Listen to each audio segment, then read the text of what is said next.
گوالیر کے مسلمانوں، ہندوستان میں اگر چیلنجز کا مقابلہ کرنا ہے، تعلیم کی طرف بڑھنے کے سوا کوئی چارہ نہیں ہے۔ اپنی اسکولیں کھولو، اپنی کالجز کھولو، اپنی یونیورسٹیاں کھولو، مگر مجھے افسوس ہے لوگ کہتے ہیں مسلمانوں کے پاس پیسہ نہیں ہے۔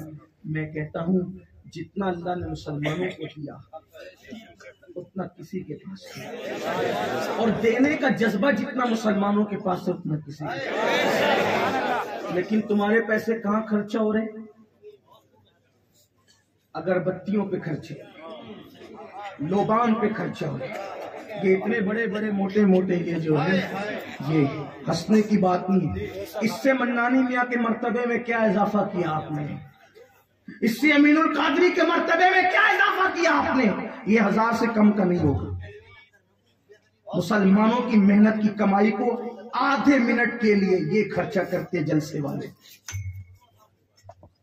جس قوم کی بیٹیاں سگنلوں پہ بھیک مانگ رہی ہو برقع پہن کر، اس قوم کے پیروں فقیروں کو اور خطیبوں کو اور علماء کو زیب دیتا ہے کہ آدھے منٹ کے لیے 1000 کا ہار پہن کر گلے سے اتار دے، اور پہنانے والوں کو شرم نہیں آتی؟ قوم کا پیسہ اتنا ضائع کر رہے ہو۔ یہی 1000 روپے بچا لیے جاتے تو گوالیر کے کسی یتیم بچے کی اسکول کی فیس بھری جاتی۔ پھول ہی دینا ہے نا، پھول ہی دینا ہے۔ ایک گلاب دے دو یا ہلکا سا ہار، ایک کافی ہے، ایک۔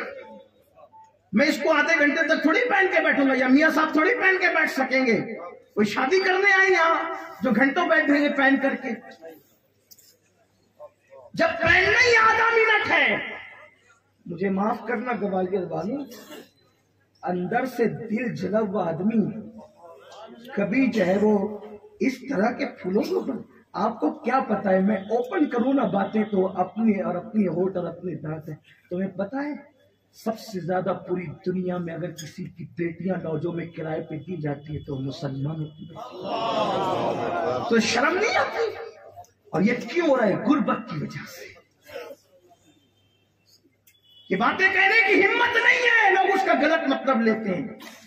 مسلمانوں کی بیٹیاں دوسروں کا ہاتھ پکڑ کر غربت کی وجہ سے بھاگ رہی ہے، اور اب لاکھوں روپے کن چیزوں پہ خرچہ کر رہے ہیں؟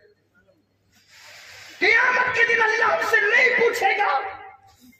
حضرت محبوب الہی خواجہ نظام الدین اولیاء جب سب لوگ لنگر کھا جاتے اور آخری میں آپ کے پاس کھانا لایا جاتا، کھانا دیکھ کر کہتے شاید جمنا کے کنارے کوئی بھوکا فقیر تڑپ رہا ہو، اگر میں کھا لوں گا تو قیامت کے دن اللہ کو جواب کیا، جاؤ میرا کھانا کسی بھوکے کو تلاش کر کے اس کو کھلاؤ۔ یہ تھا تصوف، یہ تھی سنیت، یہ تھی ولایت، یہ تھی خانقاہیت۔ کہاں ہیں ہم؟ رسم رسم رسم، کب تک رسموں کے پیچھے بھاگو گے؟ نکلو۔ اللہ نے دولت دی ہے، صحیح مقام پر لگاؤ۔ اللہ نے مال دیا ہے، تعلیم پہ خرچ کرو۔ امام احمد رضا کی فکر سے لوگوں کو چڑ کیوں ہے پتہ ہے؟ امام احمد رضا یہ کہتے ہیں ایک چادر اگر مزار پہ چڑھی ہو تو دوسری ڈالنے کی بجائے، نام و نمود کے لیے دوسری ڈالنے کی بجائے، وہ چادر تیرے پڑوس کی کسی بیوہ کے سر پہ ڈال دے۔ ہم اس کے لیے تیار ہی نہیں، ہم اس کے لیے راضی ہی نہیں۔ ہمیں تعلیم پہ محنت کرنی، اور نہیں کسی کی، کم سے کم آپ اپنے لیے یہ طے کر لیں کہ میں اپنے بچوں کو ڈاکٹر بناؤ گے تو BUMS والے صرف نہیں، ستاروں کے آگے جہاں اور بھی ہے، ابھی عشق کے امتحان اور بھی ہے۔ تو شاہی ہے، پرواز ہے کام تیرا، تیرے آگے تیرے واسطے آسماں اور بھی ہے، تیرے سامنے آسماں اور بھی ہے۔ انجینئر اعلیٰ قسم کے، ڈاکٹر اعلیٰ قسم کے، ٹیچر پروفیسر اعلیٰ قسم کے، اس لیے کہ جتنا ٹیلنٹ اللہ نے مسلمانوں کو دیا ہے اتنا کسی کو نہیں دیا۔ آپ پوری تاریخ اٹھا کر کے پڑھیں، آپ دیکھیں اپنی تاریخ، اپنے ماضی کو آپ دیکھیں، بھولے ہوئے سبق کو یاد کریں۔ آپ موبائل پر گیم کھیلنے نہیں ہے میرے عزیز، تو